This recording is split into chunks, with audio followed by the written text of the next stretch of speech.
But business ethics maintain না করলে কেউ পৃথিবীতে সফল বিজনেসম্যান হতে পারে না, এই কথাই ঠিক। সেটা সে যে কারণেই করুক। আমরাও পৃথিবীতে যে টপ লেভেলের ব্র্যান্ডগুলো দেখি, সেটা যে কোনো পণ্যের ব্র্যান্ড হোক, মোবাইলে আইফোন হোক, গাড়িতে টয়োটা BMW হোক, যা কিছু আমরা ব্যবহার করছি, তো সেই ব্র্যান্ডগুলো তাদের ব্র্যান্ড ভ্যালু তৈরি করেছে, অবশ্যই তারা কিছু এথিক্স মেনটেন করেছে। তারা মানুষকে ধোঁকা দিলে, মানুষের সাথে দুই নাম্বারই করলে, কথা দিয়ে কথা না রাখলে মানুষ তাদের বিশ্বাস করতো না। কিন্তু তারা কোন গ্রাউন্ড থেকে এথিক্সগুলো মেনটেন করেছে সেটা তাদের নিজস্ব ব্যাপার। হতে পারে শুধু বিজনেসে সফল হওয়ার জন্য এটি মেনটেন করেছে, তবে কেউ যদি ধর্মীয় গ্রাউন্ড থেকে বিজনেস এথিক্স মেনটেন করে এবং সফল হয়, তাহলে তার জন্য যেমন ইহকালে সফল বিজনেসম্যান হওয়ার জন্য দুনিয়াতে সে অসংখ্য সুযোগ সুবিধা ভোগ করবে, ঠিক তেমনি পরকালেও তার জন্য বিশাল পুরস্কার থাকতেছে। আমি আরও যদি সামারাইজ করে আমার এই কথাটিকে, সেটি হচ্ছে নিয়তের উপর অনেক কিছু নির্ভর করে। আমাকে একটা কাজ করতেই হচ্ছে, আমাকে ভালো বিজনেস করতে হলে বিজনেস এথিক্স মেনটেন করতেই হবে। আমি শুধু এতটুকু চেঞ্জ করে দিলাম, এখন থেকে আমি সে কাজটা করব আমার ধর্মীয় ব্যাকগ্রাউন্ডের নিয়তে। তখন কি দাঁড়াবে, যে এই ব্যাকগ্রাউন্ডের নিয়তে যখন আমি এই কাজটি করব, তখন অবশ্যই নিয়তের বিশুদ্ধতার কারণে আমি এটির ফিডব্যাক পরকালেও ভোগ করব। আর দুনিয়াতে তো অবশ্যই সফল বিজনেসম্যান হতে গেলে এথিক্স লাগেই। আর ইসলামে রিজিকের যেটা টার্মস অ্যান্ড কন্ডিশন, রিজিকের যেটা সংজ্ঞা এবং রিজিক পাওয়ার যে পথ পদ্ধতি, সেটাও যদি আমরা গভীরভাবে অবলোকন করি, তাহলে আল্লাহ সুবহানাহু ওয়া তাআলা বারবার এই সমগ্র পৃথিবীতে ছড়িয়ে ছিটিয়ে থাকা রিজিকগুলোকে তার দিকে সম্পৃক্ত করেছেন। তথা আজকের পৃথিবীতে যত ধনী মানুষ আছে, তারাও আল্লাহর রহমত এবং বরকত, আল্লাহর দেওয়া রিজিক অন্বেষণ করেই, আল্লাহর দেওয়া রিজিক গ্রহণ করেই তারা ধনী হয়েছে। কেননা আসমান এবং জমিনের পুরো সিস্টেম আল্লাহ সুবহানাহু ওয়া তাআলা কর্তৃক নিয়ন্ত্রিত। আমাদের সবচেয়ে বড় হতাশার জায়গা হচ্ছে যে আমরা নিজেদেরকে আল্লাহ সুবহানাহু ওয়া তাআলার এত নিকটের দাবি করলেও, আল্লাহ সুবহানাহু ওয়া তাআলার সাথে আমাদের সম্পর্ক এত মজবুত দাবি করলেও, তার এই বিশাল দয়া এবং রহমত যে পৃথিবীতে ছড়িয়ে ছিটিয়ে আছে, সেটি অন্বেষণ করতে আমরা সবচেয়ে পিছিয়ে, সবচেয়ে অলস। তাহলে আমি কিভাবে এটি দাবি করতে পারি যে আমি আল্লাহ সুবহানাহু ওয়া তাআলার খুব কাছের বা খুব প্রিয়, বা আমি আল্লাহ সুবহানাহু ওয়া তাআলাকে ভালোবাসি? এটি দাবি করলে সেটির সত্যতাও তো রাখতে হবে।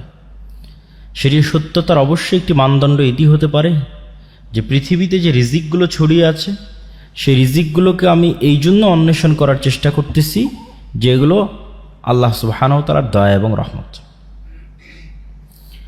আর এটির কথাই কিন্তু কোরআনে আল্লাহ সুবহানাহু ওয়া তাআলা বহু জায়গায় বলেছেন। প্রথমত রিজিককে যে তিনি তার দিকে নিসবাত সম্পৃক্ত করেছেন, সেটির দু একটি আয়াত বলি। নাহনু নারযুকুকুম ওয়া ইয়্যাহুম, আল্লাহ সুবহানাহু ওয়া তাআলা বলেন, লা তাকতুলু আওলাদাকুম খাশিয়াতা ইমলাক, তোমরা তোমাদের সন্তানদেরকে দারিদ্রতার ভয়ে হত্যা করিও না। জাহেলি যুগে সন্তানকে জীবন্ত হত্যা করা হতো, আর আমাদের যুগে মায়ের পেটে থাকতে অ্যাবর্শন করা হয়। ডিফারেন্স এতটুকুই। তখন যান্ত্রিক সভ্যতা এতটা উন্নত ছিল না, কিন্তু তখনও মনুষ্যত্বহীন মানুষেরা ছিল, এখনও মনুষ্যত্বহীন মানুষেরা আছে। তখন চোখে দেখা যেত জীবন্ত মানুষকে মাটিতে পুঁতে দিলে। এখন যেহেতু মেডিকেল এবং প্রযুক্তির উন্নতির কারণে যান্ত্রিকভাবেই সন্তানকে হত্যা করা যাচ্ছে, সেহেতু এটি চোখে পড়ে না। তো আল্লাহ সুবহানাহু ওয়া তাআলা সন্তানকে হত্যা করতে নিষেধ করছেন। কিসের ভয়ে? দারিদ্রতার ভয়ে। এটা হলো আমাদের মূল পয়েন্ট। যে আমার যদি 4-5টা সন্তান হয়, 3-4টা সন্তান হয়, তারা আমার একই বেতন দিয়ে আমি কয়জনকে চালাবো? এই লিমিটেড বেতন দিয়ে। এই লিমিটেড রিজিকের সোর্স দিয়ে আমি কয়জনকে চালাবো, ফলত আমি সন্তান কম নিব বা আসলেও তাকে নষ্ট করব। তখন আল্লাহ বলতেছেন নাহনু নারযুকুকুম ওয়া ইয়্যাহুম, হে মানুষ তুমি যে এখন পৃথিবীতে স্টে করতেছো, তোমার রিজিকের মালিকই তো এখন পর্যন্ত তুমি না। তুমি যে তোমার রিজিকের মালিক এটি ক্লেইম করার চান্স তোমাকে দিচ্ছি না। যে কোনো মানুষ ক্লেইম করবে যে আমার রিজিকের আমি মালিক, এটার কোনো সুযোগ নাই। আল্লাহ বলতেছে যে তোমার রিজিকেরও তো আমি মালিক। তো যেহেতু তুমি তোমার নিজের রিজিকের মালিক না, তাহলে কেমনে তুমি চিন্তা করতে পারো আরেকজন মানুষ যে পৃথিবীতে আসবে তার রিজিক নিয়ে তুমি চিন্তিত হতে পারো? ওটা তো আরো ইললজিক্যাল। তো আল্লাহ সুবহানাহু ওয়া তাআলা পুরোপুরি রিজিকের দায়িত্বটা তার নিজের উপর নিয়ে নিলেন। আল্লাহ সুবহানাহু ওয়া তাআলা আরো বলেন ওয়ামা মিন দাব্বাতিন ফিল আরদি ইল্লা আলাল্লাহি রিজকুহা, আসমান এবং জমিনে বিচরণশীল এমন কোনো প্রাণী, কীট পতঙ্গ, পশু পাখি, জীবজন্তু, জানোয়ার, মানুষ, জিন, এমন কোনো প্রাণী নাই যার রিজিকের সিস্টেম আল্লাহ নির্ধারণ করে দেননি। এই পৃথিবীর ইকোসিস্টেমের মধ্যে তার রিজিকের ব্যবস্থা আছে। মাছ কি ভক্ষণ করবে, অন্য পশু প্রাণী কি ভক্ষণ করবে, মানুষ কি ভক্ষণ করবে, পুরো একটা ইকোসিস্টেমের মধ্যে সকলের খাবারের ব্যবস্থা আছে। মানুষ যেই জমি চাষ করতেছে সেখান থেকে যে ঘাস হচ্ছে সেটা আবার গরু খাচ্ছে, গরু থেকে যে দুধটা হচ্ছে সেটা আবার আরেকজন খাচ্ছে, ঠিক আছে, এইভাবে ঘুরতেই আছে। ওইটা আবার আমরা ফেলে দিচ্ছি, সেটা আরেক জায়গায় গিয়ে কাজে লাগতেছে, সেটা আরেকজন খাচ্ছে। সেই গরুর বিষ্ঠা বা মুরগির বিষ্ঠা সেটা আবার আমরা মাছকে দিচ্ছি, সেটা মাছ খাচ্ছে। এই যে একটা ইকোসিস্টেম আল্লাহ এভাবে ডেভেলপ করে রেখেছে। এখানে সবার রিজিকের মেনটেন্যান্স সিস্টেম আছে, কেউ এই মেনটেন্যান্স সিস্টেমের বাইরে না, কেউ না খেয়ে মারা যাবে না। এই জন্য আল্লাহ সুবহানাহু ওয়া তাআলা বলছেন সকলের রিজিকের দায়িত্ব আমি নিয়েছি। ইব্রাহিম আলাইহিস সালাতু ওয়াস সালাম বলেন আল্লাযী খালাকানি ফাহুয়া ইয়াহদিন ওয়াল্লাযী হুয়া ইউতঈমুনি ওয়া ইয়াসকিন, যিনি আমাকে সৃষ্টি করেছেন তিনি আমাকে খাওয়ান, তিনি আমাকে পান করান। তাহলে এটা তারই লায়াবিলিটি যিনি সৃষ্টি করেছে, এটা আমার লায়াবিলিটি নয়, আমার দায় নয়। কেননা আমি তো আর আমার নিজেকে সৃষ্টি করিনি। আমি আমার বডি, দেহ, রূহ কোনো কিছুর মালিক না। আমার কাছে এরকম কোনো ডিসিশন নেওয়ার চান্স ছিল না, অপশান ছিল না, না আমার বাবা মায়ের কাছে অপশান ছিল না যে একটা মেশিন, সেই মেশিনে বাবা মা বাটন চাপতেছে যে ঠিক আছে আমি সাদা রঙের, কালো চুলের, এত ফিট হাইটের, ঠিক আছে, এই রকম চোখের একটা ছেলে সন্তান চাই, একটা মেয়ে সন্তান চাই। এরকম তো কোনো মেশিনারি সিস্টেম এবং চয়েস সিস্টেম বাবা মা কেউ পায়নি, সন্তানেরাও পায়নি। তাহলে আমরা আমাদের নিজস্ব স্বাধীনতার বাইরে পৃথিবীতে এসেছি। যেহেতু আমাদের নিজস্ব স্বাধীনতার বাইরে পৃথিবীতে এসেছি, তাহলে যিনি সৃষ্টি করেছেন অবশ্যই অন্য কেউ সৃষ্টি করেছেন, থার্ড পার্টি। তাহলে আল্লাযী হুয়া খালাকানি, যিনি আমাকে এই পৃথিবীতে পাঠিয়েছেন আমার নিজের ডিসিশন ছাড়া এবং আমার বাবা মায়ের ডিসিশন ছাড়া, তাদের কোনো প্রকার সিদ্ধান্ত নেওয়ার কোনো রাস্তা ছাড়াই যিনি পাঠিয়েছেন, এটা তার লায়াবিলিটি, তিনি খাওয়াবেন কিভাবে। তবে যেহেতু পৃথিবীতে সব জায়গায় আল্লাহ রিজিক ছড়িয়ে রেখেছেন, এই জন্য আল্লাহ আদেশও দিয়েছেন যে তোমাদের চেষ্টা করতে হবে। যেমন আল্লাহ সুবহানাহু ওয়া তাআলা কোরআন মাজিদে বলেন ফাবতাগু ইনদাল্লাহি রিজকা, তোমরা আল্লাহ সুবহানাহু তাআলার রহমত, বরকত ছড়িয়ে ছিটিয়ে থাকা রিজিক তোমরা অনুসন্ধান করো। ফাইদা কুদিয়াতিস সালাত ফান্তাশিরু ফিল আরজ ওয়াবতাগু মিন ফাজলিল্লাহ, যখন সালাত শেষ হয়ে যায় তখন তোমরা সমগ্র পৃথিবীতে ছড়িয়ে পড়ো, কেননা পৃথিবীর প্রত্যেকটা ইঞ্চি জায়গাতে আল্লাহ সুবহানাহু তাআলার রিজিক ছড়িয়ে ছিটিয়ে আছে। আল্লাহ সুবহানাহু তাআলার ছড়িয়ে ছিটিয়ে থাকা সেই রিজিক অনুসন্ধান করার জন্য তোমরা চেষ্টা করো।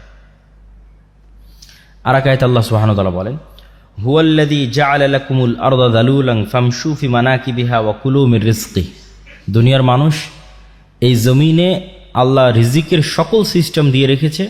ফামশু ফি মানাকিবিহা, তোমরা এই জমিনের প্রত্যেকটা ইঞ্চি ইঞ্চি জায়গায় অনুসন্ধান করো, চলো, চেষ্টা করো।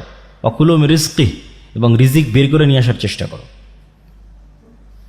আমরাও দেখতে পাই যে আমাদের চারিপাশে কত রিজিকের রাস্তা, কিন্তু লোকলজ্জার ভয়ে, যেটা কেউ বলল এখানে বক্তা যে সামাজিক ট্যাবু, সেটির ভয়ে আমরা হয়তো একটা নির্দিষ্ট মাধ্যমকেই মনে করেছি এটি রিজিকের মাধ্যম, কোথাও আমার জব হবে, চাকরি হবে, এটি রিজিক। তো আসলে রিজিকের মাধ্যম লিমিটেড নয়, মানুষ চেষ্টা করলে অবশ্যই রিজিক পাবে, এবং চেষ্টা করবে কোন নিয়াতে সেটিও আমরা তুলে ধরলাম আপনাদের সামনে, যে চেষ্টা করবে এই নিয়াতে যে পৃথিবীতে যত রিজিকের ব্যবস্থাপনা আছে এগুলো সব কার দয়া, কার রহমত? আল্লাহর রহমত, আল্লাহর দয়া। ওইটা থেকে যখন আপনি বিমুখ থাকছেন আপনি অহংকারী, মানে আপনি জানেন যে এখানে একটা টাকা হালাল উপায়ে ইনকামের রাস্তা আছে, বাট আপনি করছেন না, মানে আপনি অহংকারী। আপনি আল্লাহর দয়াকে অবমূল্যায়ন করছেন, আল্লাহর রহমতকে অবমূল্যায়ন করছেন। এবং এটি নবীদের চিন্তা চেতনা ছিল। যেমন আইয়ুব আলাইহিস সালাতু ওয়াস সালাম একবার গোসল করছিলেন, তখন স্বর্ণের বৃষ্টি হচ্ছিল, তিনি গোসল বাদ দিয়ে স্বর্ণ কুড়াতে গেছেন। আল্লাহ বলছে, আইয়ুব আমি কি তোমাকে ধনী করিনি যে তুমি স্বর্ণ কুড়াতে গেলে? তো আইয়ুব আলাইহিস সালাম উত্তরে বলতেছে যে আমি ধনী এই জন্য স্বর্ণ কুড়াবো না, এই সেন্স থেকে তো আমি যাইনি।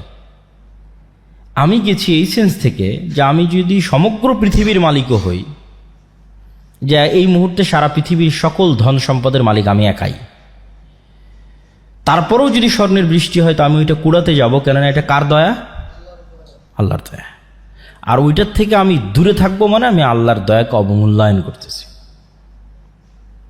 এই সেন্স থেকে দাউদ, সুলাইমান, আব্দুর রহমান বিন আউফ, জুবাইর ইবনুল আওয়াম, উসমান গনি, উসমান ইবনে আফফান, তারা পৃথিবীর কোটিপতি ছিলেন। দাউদ এবং সুলাইমানের মতো ধনী পৃথিবীতে আগেও কোনোদিন আসেনি, ভবিষ্যতেও কোনোদিন আসবে না। তারা এতটা ধন সম্পদের মালিক ছিলেন। তো এতটা ধন সম্পদের মালিক হওয়ার পিছনে তাদের মূল থিওরি এটিই ছিল যে তারা ছিলেন শাকুর, শুকরিয়া আদায়কারী। তারা অহংকারী ছিলেন না, যে না ধন সম্পদ আহরণের পূর্বে অহংকারী ছিলেন, না ধন সম্পদ আহরণের পরে অহংকারী হয়েছেন। এটাই লং টাইম সম্পদ মেনটেন করার একমাত্র উপায়। ধন সম্পদ আহরণের আগেও অহংকারী হওয়া যাবে না, ধন সম্পদ আহরণের পরেও হওয়া যাবে না। তাহলেই দীর্ঘদিন ধন সম্পদ আপনার কাছে থাকবে। এই দুইটার ব্যাখ্যাটা কি? ধন সম্পদ হওয়ার আগে অহংকারী হওয়া যাবে না মানে এমন কোনো কাজ, হালাল কাজে ইনকাম হইতে পারে, সেটাকে ছোট চোখে দেখে পিছিয়ে থাকা হবে না।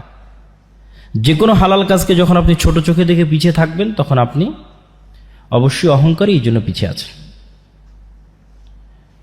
এবং এই জন্য আপনি সাকসেসফুল হতে পারছেন না। আর দ্বিতীয় যেটি, সেটি হচ্ছে ধন সম্পদ হওয়ার পরে অহংকারী হওয়া যাবে না। আল্লাহ সুবহানাহু ওয়া তাআলা বলেন, ইন্নাল ইনসানা খুলিকা হালুআ, আমি মানুষকে দুর্বল করে সৃষ্টি করেছি। ওয়া ইযা মাসসাহু শাররু জাজুআ, যখনই বিপদ আপদ মানুষকে ঘিরে ধরে সে হতাশ হয়ে যায়। ওয়া ইযা মাসসাহুল খায়রু মানুআ, আর যখনই টাকা পয়সা বেশি হয়ে যায় অহংকারী এবং কৃপণ হয়ে যায়। তাহলে এই যে মানুষের দুইটা ডাইমেনশন, যে যখন চারিদিকে বিপদ ভীত সন্ত্রস্ত, যখন চারিদিকে টাকা পয়সা কৃপণ অহংকারী, এই দুটাই আল্লাহ অপছন্দ করেছে। এটা দুর্বল ব্যক্তিত্বের পরিচয়ক। আর শক্তিশালী পার্সোনালিটির পরিচয় কি? চারিদিকে বিপদ আপদ দেখলেও সে ভীত সন্ত্রস্ত হয় না, হতাশ হয় না, তার সৃষ্টিকর্তা আল্লাহর প্রতি ভরসা রাখে। আবার যখন কোটি কোটি টাকার মালিক হয়, তখনও সে অহংকারী, পাপাচারী, অপচয়কারী হয় না, তখনও সে তার ন্যায় নিষ্ঠা বজায় রাখে। এই ব্যক্তিত্ব অর্জন করতে পারলে আপনার ধন সম্পদ আপনার কাছে দীর্ঘদিন কন্টিনিউ করবে। সম্মানিত উপস্থিতি, আমি আমার বক্তব্যকে দীর্ঘায়িত করতে চাই না। রিজিক অন্বেষণের প্রতি উৎসাহিত করতে গিয়ে একটি ছোট্ট ঘটনা বলে আমার বক্তব্য শেষ করব ইনশাল্লাহ। আব্দুর রহমান বিন আউফ যখন মক্কা থেকে হিজরত করেন, তখন অত্যন্ত খালি, জীর্ণ শীর্ণ, রিক্ত হস্তে মক্কা থেকে মদিনায় গেছেন। মদিনায় যাওয়ার পর তিনি এক আনসারি, আনসারি মানে সাহায্যকারী, ইনভেস্টর, বেশিরভাগ আনসারি ছিল ইনভেস্টর, আর বড় বড় ব্যবসায়ীরা সব ছিল মক্কা থেকে আসা। কেননা by default, by nature, by born মক্কার কুরাইশরা হচ্ছে বিজনেসম্যান, যেটা আপনারাও জানেন যে আমাদের নবীর স্ত্রী খাদিজা রাদিয়াল্লাহু তাআলা আনহা অনেক বড় বিজনেসম্যান। আল্লাহর নবী তার বিজনেসের দায়িত্ব পালন করেছে, তিনিও বিজনেস বোঝেন, ঠিক আছে। বদরের যুদ্ধ হলো কেন? আবু সুফিয়ানদের কন্টিনিউয়াস বিজনেস চলতো সিরিয়ার সাথে। ওই বিজনেস যে রুটটা ছিল, ওই রুটটা আল্লাহর নবী ব্লক করে দিয়েছিল। কেননা রাসূল সাল্লাল্লাহু আলাইহি ওয়াসাল্লামের সাথে আবু সুফিয়ানদের যে দ্বন্দ্ব ছিল, এটা শুধু ধর্মীয় দ্বন্দ্ব ছিল না, ঠিক আছে, এটার মধ্যে টাকা পয়সা সম্পৃক্ত ছিল, দুনিয়া সম্পৃক্ত ছিল, পাওয়ার সম্পৃক্ত ছিল। আপনারা অবশ্যই জানেন যে মক্কা হচ্ছে এইদিকে পশ্চিম, না পশ্চিম তো এইদিকে নাকি, মক্কা হচ্ছে এই পাশে আর মদিনা হচ্ছে এই পাশে, আর এখানে হচ্ছে সিরিয়া। তো মক্কায় হচ্ছে কোরাইশরা থাকে, তারা সমুদ্রের ধার দিয়ে, লোহিত সমুদ্রের ধার দিয়ে সিরিয়াতে বিজনেস করে। তো এই বিজনেস রুটে মধ্যে মদিনা। তো যখন মুহাম্মদ সাল্লাল্লাহু আলাইহি ওয়াসাল্লাম মক্কা থেকে হিজরত করে মদিনায় আসলেন, তখন তিনি বিজনেস রুট বন্ধ করে দিলেন। তো ওরা বিজনেস করবে কিভাবে? তখন তো যুদ্ধ অনিবার্য। এই জন্য কিন্তু বদর, উহুদ থেকে বাকি যে যুদ্ধগুলো হয়েছে, এই যুদ্ধগুলো এই কারণে যে মদিনা যত বেশি পাওয়ারফুল হবে, মক্কার ব্যবসা তত সংকীর্ণ হয়ে যাবে, কেন ব্যবসায় চলতো সিরিয়ার সাথে। তো এরা by nature, by default business করা জানতো। তো ওরা যখন ওখান থেকে মদিনায় আসছে, তখন মদিনার মানুষেরা টাকা পয়সা দিয়ে ইনভেস্ট করেছে, ঠিক আছে তোমরা বিজনেস করো। আব্দুর রহমান বিন আউফকে বিজনেস করার টাকা দিয়েছে, জুবাইর ইবনে আওয়ামকে বিজনেস করার টাকা দিয়েছে, ওসমান ইবনে আফফানকে বিজনেস করার টাকা দিয়ে, এরা তো মক্কা থেকে পালিয়ে এসেছে সবাই, বড় বড় সাহাবী। কিন্তু এই প্রত্যেকটা বড় বড় সাহাবী অতি শর্ট টাইমে কোটিপতি হয়ে গেছে। তো আব্দুর রহমান বিন আউফ বললেন যে আমি তো উটের ব্যবসা বুঝি, আমাকে কিছু উট দাও, আমি আজকে থেকে বাজারে উটের বিজনেস শুরু করব। তো বাজারে যখন উটের বিজনেস শুরু করলেন, উনি একটা মূলনীতি মেনটেন করতেন। উট বিক্রি করার আগে বিভিন্ন অঞ্চল থেকে মানুষজন আসতো, উটের বাজারে, উটের হাটে উট উঠতো। যেমন আমাদের অঞ্চলে কুরবানির সময় গরুর হাট হয়, গরুর হাটে উট উঠতেছে। তো উনি উটের খুঁটিনাটি সম্পর্কে খুব অভিজ্ঞ ছিলেন। উটের নেচার, স্বভাব, উটের খাওয়া, উটের ফুড সিস্টেম, ঠিক আছে, উটের আবাস বসবাস, উটের কালার, রং, শক্তি, সামর্থ্য, জীবন প্রণালী, বংশধারা, এভরিথিং সম্পর্কে খুব জানতেন। তো যে বিষয়ে মানুষ বিজনেস করুক, ওই বিষয়ে নলেজ না থাকলে তো আসলে সে বিজনেস করতে পারবে না। তো যেহেতু উনি উট বিষয়ে সবচেয়ে পারদর্শী, এই জন্য উনি উটের ব্যবসায় হাত দিলেন। উটের ব্যবসায় যখন হাত দিলেন, তখন একটা মূলনীতি ছিল ওনার, সেটা হচ্ছে হাইয়েস্ট সেল, লোয়েস্ট লাভ, ঠিক আছে। এবং এটা ছিল ওনার সবচেয়ে বড় পলিসি, যেই পলিসি দিয়ে উনি মানুষের বিশ্বাসযোগ্যতা অর্জন করেছে এবং ধনী হয়ে গেছেন, কোটি কোটি টাকার মালিক ছিলেন। তো এই জন্য মানুষ যখন উটের দরদাম করতে আসতো, উনি বলতেন ঠিক আছে আপনি কততে দরদাম মনে করেন ফাইনাল হলো, যে আমি এই জিনিসটা, এই উটটা, এই গরুটা 2 লাখ টাকায় কিনবো। তখন উনি নিজে থেকে ধরিয়ে দিতেন যে এই উটের কিন্তু এই সমস্যা আছে। তখন গ্রাহক আরও দাম কমাতো। তারপরে ধরেন 1,80,000-তে ফাইনাল হলো, উনি আর একটা সমস্যা ধরাই দিতেন। উনি বিক্রি করতেছেন, বাট উনি আবার সমস্যা ধরাই দিচ্ছেন।